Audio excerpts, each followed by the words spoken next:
Okie dokie, everybody. Welcome back. You're here at the Fox Den with Peter Voss, the Papa Fox.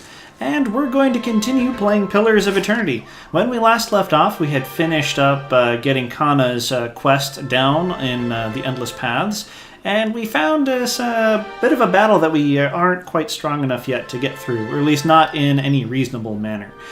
So now we're going to move on with the rest of the game, and we had four-cornered this map on Wood End Plains. And we're going to continue doing just that. I'm actually recording on Thanksgiving, and I hope They'll never know your Thanksgiving has gone well. My wife right now is actually cooking up an excellent turkey, and I'm so excited to have it. She is an awesome cook. When I first moved to where I currently am, I was basically two-dimensional. If I turned sideways, you wouldn't even be able to tell I'm there. But once we started a relationship, just things, all of the things to eat. I ate so much better. It was ridiculous. My son right now is taking a bit of a nap, so we got him down. Awesome. Oh, we got I don't know how to pronounce that because I'm not Welsh. Okay, let's get this switched right to you. Let's go ahead and pop a Arcane Assault down right here. I think these things are vessels, so if we do that, we might... There we go. Okay. Let's go ahead and drop another one of these. Let's do that. Ader, we're going to want to get your Valorous defense. Switch that to here. You are going to switch to your staff. There we go. Okay. Let's go ahead with the respite, and let's see if we can't get any of these guys paralyzed. There we go. That's what I want to see. Okay. Let's get switch right back on you. There we go. That's awesome and amazing, and everything about this is going well. Okay, switch back to our ranged weapons. There we go. Wonderful. We did that rather well. Let's see what's in there. Sure. Okay, cool. Let's be about it. Okay. Hello? Hello? There we go. Now we can start exploring the center portion here. We're going to do something very similar. We're just going to, curl around in a kind of a curly Q fashion, or an @ symbol, and we're going to take it slow, as it were. I hope you guys' Thanksgiving is going well. We actually was spoiled with a bunch of really nice breakfasts too, so that was awesome. And last night I was able to have some wine for the first time in a while, actually. I didn't. I should have done some recording last night, but I did not because every once in a while well, not every once in a while, regularly, but last night especially, and just needed to hang out and spend some time with my wife and son and relax a little bit. And it was well worth every bit of that. Okay, let's see what we got going on here. Ooh, looks like we'll be able. Oh, nope, come on. I saw something. Let's go back down this way, very fast-like. We're actually gonna go up this little area right here because I think this is the entrance to this little plateau. Once we get here, I shall be quiet as a calm sea, which is not very. Kana is just a hoot. I really enjoy him a lot. Okay. Come on, what's going on here? Wine dregs swirl around around the bottom of the clay jar. Okay, well, there we go. We got a crossbow. So I've been coming up with some like D&D pun items and everything. And one of the items I came up with is an enchanted crossbow that doesn't actually fire bolts. So what it does is whenever you release it, it actually... This is for Dungeons & Dragons, by the way. This is a Dungeons & Dragons pun. But whenever you release it, it casts Vicious Mockery. And basically the name for this weapon is the Very Crossbow. I also came up with its sibling weapon, which does something similar. Basically, whenever you fire it, it's a sentient, and it's another sentient weapon. And whenever you fire it, it basically makes cruel remarks about the enemy, and they have to make a will save, or they whoa. Okay. They have to make a will save, or they suffer disadvantage on the next attack. The will save is like. Okay, what's going on with that?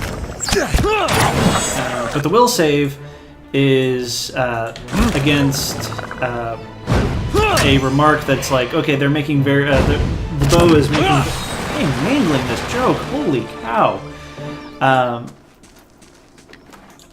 Sure. Basically, it's like a hurtful remark about whatever foe they're facing, and it's called the crossbow. So there we go. Hardy har har har. I try to come up with puns in the moment, but truth be told, as I've said before in previous videos, it's very tough to come up with them on the fly, which is why I write them down and give them out prepared. Hush, Itumak. We'll just wait a little longer.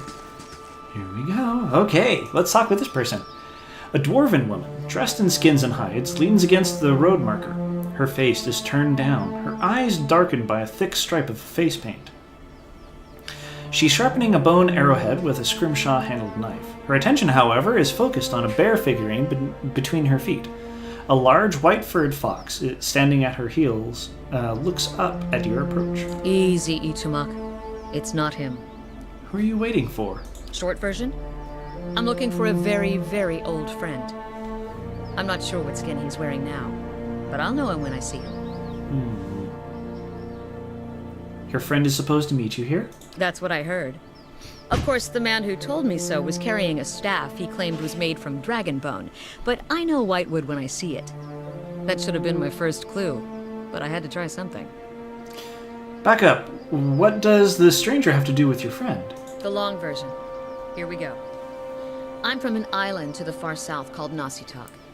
I came here looking for a village elder, a man we knew as Persok. I'm a hunter back home, so tracking someone wouldn't normally be a problem. But Persok's trail is cold, to say the least. Why can't you find him? There can't be that many people many of your people in the Deerwood. Let's ask how long you've been looking for Persok. Her painted brows lower, and her compact, muscular frame sags just for an instant. 5 years. Okay, why can't you find him? He died when I was still a young girl. Forgot to mention that part, did I? I'm looking for his latest reincarnation, which could be anyone. So you've been searching 5 years for a stranger you barely remember, who could be anyone now? That about sums it up.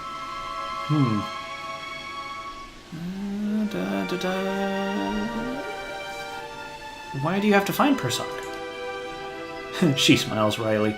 That's more of a campfire tale. I'm not quite ready to get into it. Actually, I know how you feel. Then you have my sympathies. Hopefully you've got a better lead than I do. She looks at the Audra figurine in the dirt. Earlier you mentioned an unhelpful stranger. True enough. But first I should explain about the figurine. She dusts the figurine on her trousers and raises it in her small, flat palm.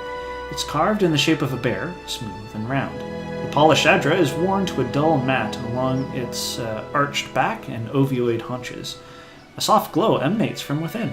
Cute, isn't it? It belonged to Persok. Before he returned to the wheel, he left a splinter of his soul in it. Something to help us find him later. As she holds it out to you, you feel wisps of sensation. Not quite memories, but traces of someone. When I left Nasitak, it was completely dark inside. But as I've gotten closer to Persok, it's glowed steadily brighter. Since I've reached the Deerwood, however, it's gotten hard to read. Some days it flickers and goes dark. Others it shines nice and bright, for a few hours. But most of the time it looks just like this. I could take a look at it. I've heard that one before. Whole reason I'm standing here is because some so-called watcher from Forkvale told me he could take a look. For a few golden dukes, of course. I was on my way out of the Balmarsh when I heard talk of a traveling mystic who could supposedly see souls. I knew it was a long shot, but what did I have to lose? I went to see this fellow and gave him the Audra figurine. He made a big show of moaning and rolling his eyes, and after I'd given him 5 golden dukes to lift the shroud, he told me to seek the crossroads in the field between the Wolf's Lair and the Twining Trees. Is the Twining Trees a real place? He meant Twin Elms. I haven't been there yet, but I hear they have some especially memorable trees. What's the Wolf's Lair? Defiance Bay. Locals call the Duke Wolfgren. Sounds like he'd be fun to drink with. He thought he was being vague, but I know the area well enough to recognize that he meant this place. Right between Defiance Bay and Twin Elms. I had a bad taste in my mouth, but my coin was spent and I'd already left an arrow in his knapsack as a friendly warning. Told him I'd come back and leave him with another if it turned out he was giving me the runaround. I've been here a week now. Guess he had the last laugh after all. May I see the figure? You could still go after the false watcher. She swats at the air. I was mostly trying to scare him. I wouldn't really kill a man over a few gold pieces. I don't have much use for coin, anyway. Besides, knowing his type, he's cleared out of town by now and spent whatever he made. May I see the figurine? Why? I'm a real watcher. You expect me to believe that? After the story I just told you? You've got nothing to lose by letting me try. Fine. But if you try to run, just remember that my arrows are faster. She hands you the figurine, her chapped knuckles grazing your hand. She watches you examine it, wary but curious. You raise the Audra bear, turning it in the light. As your eyes catch a tiny, glinting scratch, the scenery around you melts away. You're standing on a cliff, overlooking the water, seeing through eyes that aren't your own. You catch the musk of beasts amid the fresh scent of vegetation, and your heart beats a little faster. You'll have to watch your step up here. You look down just long enough to see the sharp, pale cliffs drop into the water hundreds of feet below you. I see a vision of cliffs so high over the water. Does that sound familiar? Your question is greeted with shrugs and silence. I've got it. He's standing on a cliff. What are you talking about? What just happened? I told you, I'm a watcher. She blinks at you a few times, calculating. If you'd seen the way he stares at dead things, you'd know he's serious. You realize I've got no coin to give you, even if I did believe you. Come with me. I've got other business in the area. We can look for Persock on the way. If this is your idea of a joke, you may be stuck with me for a while. She tucks the figurine into her pouch, and her fox stands, shaking its pale coat.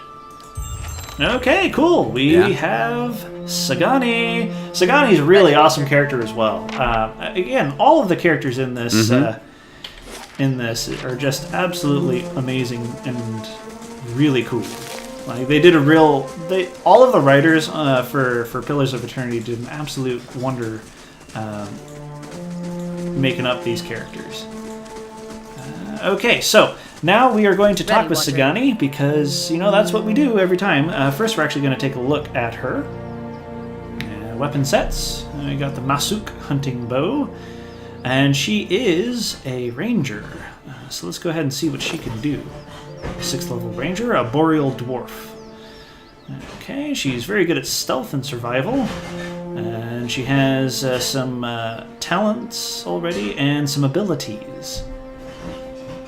Got Hunter's Instincts, Second Wind, Stalker's Link, Arctic Fox Companion, and a Wounding Shot. So let's go ahead and see what these do. Okay, once per encounter, designates a single target as prey, giving bonus damage. And Wounding Shot. Okay, cool. Hobbling. Wonderful. Hey there. So let's go ahead and talk with her a bit.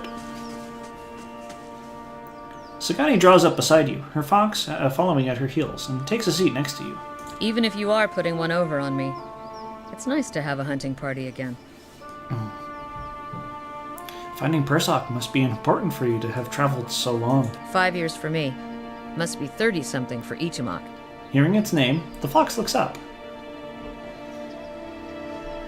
How's the search It's been going? a long hunt. A long time away from my family. Before, I'd crossed the tundra of Nasitok following caribou herds. I didn't want to leave Kalu and our children, but I was eager to visit lands my people rarely do. But 5 years without finding him. It's like 2 hours of necking. I'm ready to be done with it. Yeah. Why do you have to find Persock? Soul recovery is an old village tradition. We call it the Tarnek Elite Sok. Once in a generation, we seek the soul of a much respected and long dead village elder. We tell him what's changed in the village, how people remember him. The only other Tarnek Elite Sok during my lifetime happened when I was a girl, not long after Persock died. We feasted on blubber and fermented milk for a week, and we honored the chosen huntress as a hero. Then she left, and we returned to our duties. We still sang her name to the skies during festival season, but we otherwise didn't speak of her. Seems kind of interesting. Okay, people don't often forget what isn't in front of them. What happened to her? I don't think she ever returned. It happens that way sometimes. She folds her arms, her expression sober. I'm sure your village still remembers you, Sagani. You're kind to say so, but I'm not so fragile that I need my name chanted in the meeting halls. It's not being forgotten by my village that troubles me. But sometimes I wonder how my husband and children remember me, if they think of me often.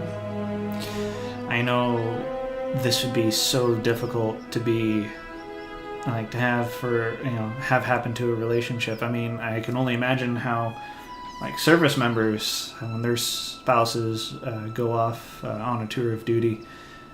But, yeah. I know my little guy and myself, we'd miss my wife terribly if she had to go away for a little bit. Even for, like, yeah, that can't be easy for her either. That must be difficult. Still, there's no point in dwelling on it. More often I find myself wondering whether Persock will remember us. You claim to see souls. What do you think? Do you remember your past lives? Yes, in fragments. She leans a hair's breadth closer. Really? What's it like? Frustrating.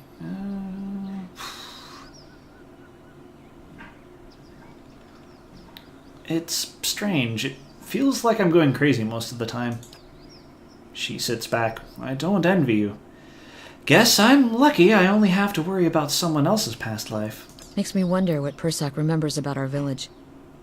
Or if a turn at the wheel has yanked the details out of his mind like it does for most of us.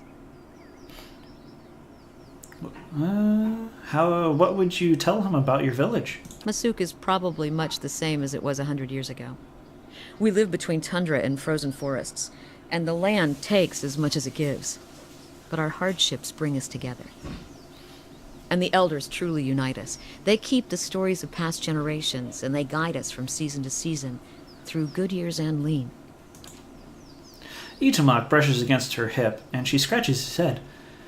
Recently, there have been a lot of good years. My aunts say we've had fewer clashes with the neighboring villages, thanks to the hunting territories that Persock helped establish. In bad years, we rely on trade with the merchants that pass our shores. We exchange walrus tusks and sea pelts for grains that last us the hard winters. Persock brokered a lot of those agreements too. She holds up the bear figurine. He got this from one of the Amua ships that used to trade with us.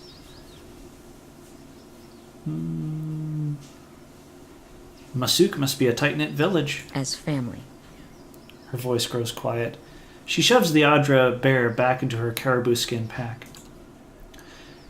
Sounds like you're on the hunt of your own, though. You feeling the thrill of the chase, or ready for this to be over?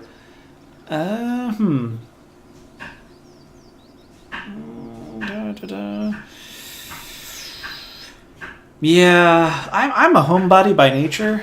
Running around like this keeps me from what matters to me. I've been hoping to settle down. Her brow creases. I know what you mean. She rises and stretches, looking around.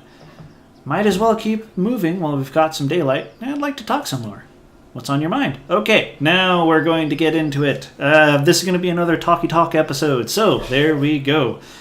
Okay, I want to know more about your homeland. Nasatak? She rubs her nose with one broad finger. It's a big island in the middle of the Deadfire Archipelago. Side note, Deadfire is where the Pillars of Eternity 2 will be appearing, and I am super excited for this. That's part of the reason why I'm doing this Let's Play, is because that's right around the corner. So, unfortunately, this is a very long game, so it's probably going to be out for some time before I'm able to get to it.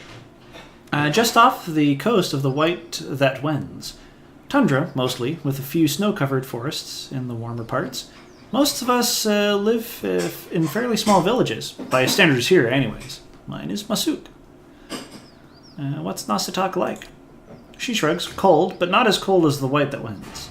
The few kith who visit Nasatak find it sparse, but there's plenty to sustain the village if you know where to look. She ticks the items off on her calloused fingers. We get hides and meat from caribou, seals and small whales, bone too, which makes fine bowls and arrowheads. Community is important to us. We survive or perish together, so everything we do, every week-long hunt, every wall we build, is for the village. Who lives there? Mostly Anutanique, like me. People here call us boreal dwarves.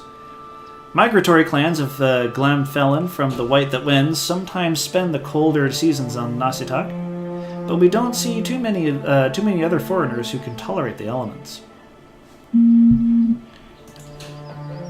She pats a weathered bronzed arm. Those of us born in Nasatak like to say we have a hardy layer of sealskin just beneath our flesh. Okay, we're actually going to call this an episode because we actually just hit the end, and my son just woke up from his nap, so there we go. That's all. She nods. Let's move on. If you enjoyed, go ahead and hit that like button, or give me some feedback if you prefer. I won't be really able to get better at these videos unless if folks tell me what's going on and what's what. If you enjoy my other work, of course, then a subscription to the channel would also be fantastic. As always, it's great to see you all here at the Fox Den. I hope you come back next time and pull up a chair for some more Pillars of Eternity. Alrighty, you take care now. Bye.